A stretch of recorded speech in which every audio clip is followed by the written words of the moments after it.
Hello, you're back in my kitchen again. Now what we're going to be making is some Christmas cakes, but what I've heard is that Scouts like to use a baked bean tin, so we are going to use these small tin cans to make 6 little Christmas cakes. So the first thing that you need to do is to line these tins. Now you need to be careful because they're quite sharp around the edges, so if you've got some spray oil that would probably be better than using butter or margarine to line them. So just make sure you've sprayed it all the way round to cover it. Then using greaseproof paper, put a little disc in the bottom and make sure it's completely covering the bottom, otherwise the cake will get stuck. And then you just want a piece of greaseproof paper to put on the inside of the tin. So this is why I don't make cakes, because I hate lining tins, but it's not really that tricky. As long as the metal's covered up, it's okay. So there we are, so that's the 6 tins lined. So do that as your first job, and then we will move on to making the cake. So to make the cake mixture, what you're going to need to do is to get 175 grams of flour into a bowl. Then with that you need to put half a teaspoon of mixed spice. Should we get the right one?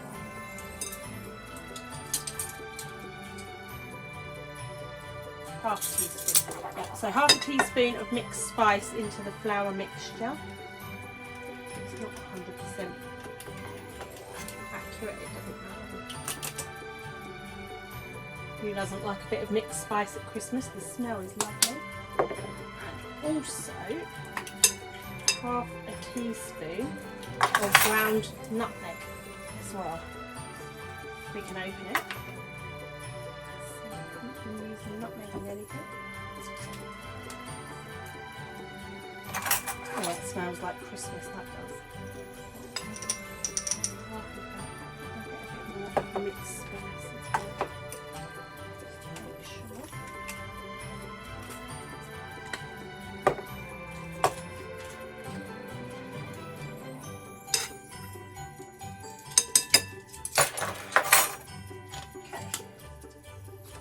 So once you've got those in the bowl, just give it a mix up just to combine them.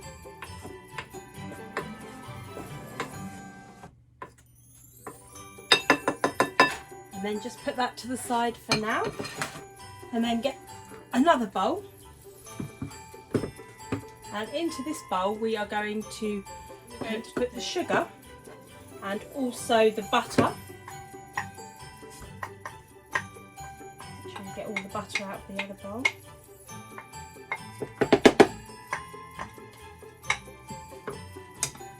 And you need to mix this up until it's soft and fluffy. And also within this mixture you can either use dark treacle, or if you haven't got any dark treacle, I'm using golden syrup because that's what I had left over from one of the other recipes. And you need to put about half a tablespoon in.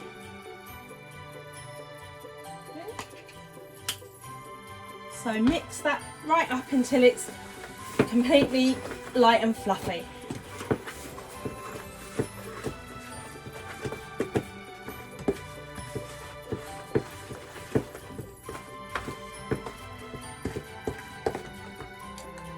Okay, so once it's all mixed up nicely, we're going to put 3 eggs into the mixture.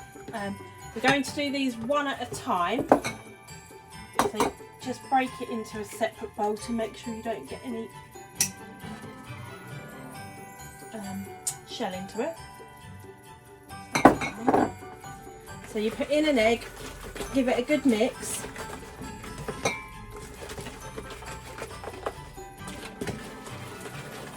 And then you need to put in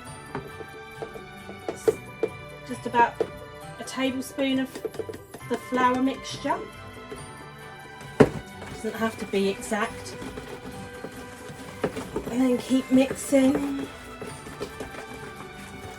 Oh, it smells lovely. Then do another egg.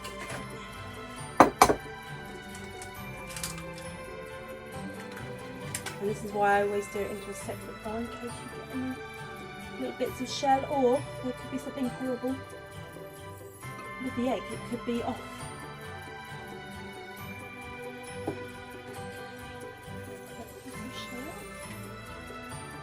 And again, put a little bit more flour in. Give it a good old mix. Make sure you get all of the mixture from the sides of the bowl into it. Keep mixing. Build up your muscles from all the mixing. And then the last egg.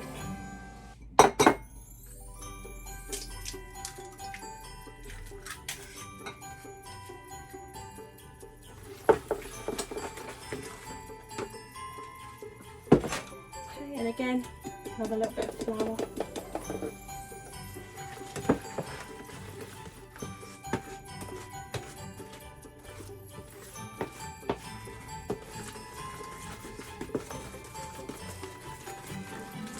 Okay, once that is then completely mixed up, you need to put in the other flour and combine that.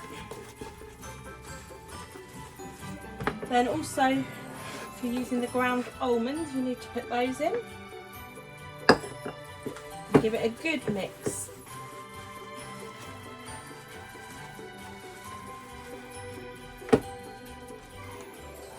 Okay, so once your mixture is nice and mixed up, what you now need to do is to put 500 grams of dried mixed fruit into the bowl. This just happens to be 500 grams in here, so don't need to do any weighing out. I'll give it a good stir.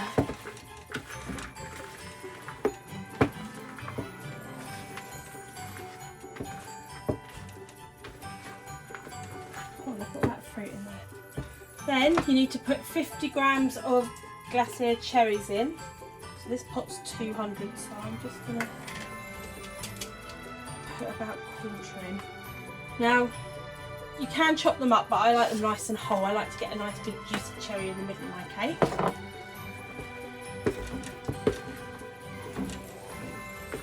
And then,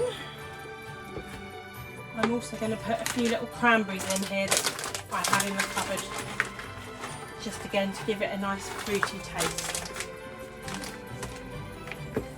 At this point, if you want to, if you like almonds, you can put some toasted chopped almonds in there as well. Okay.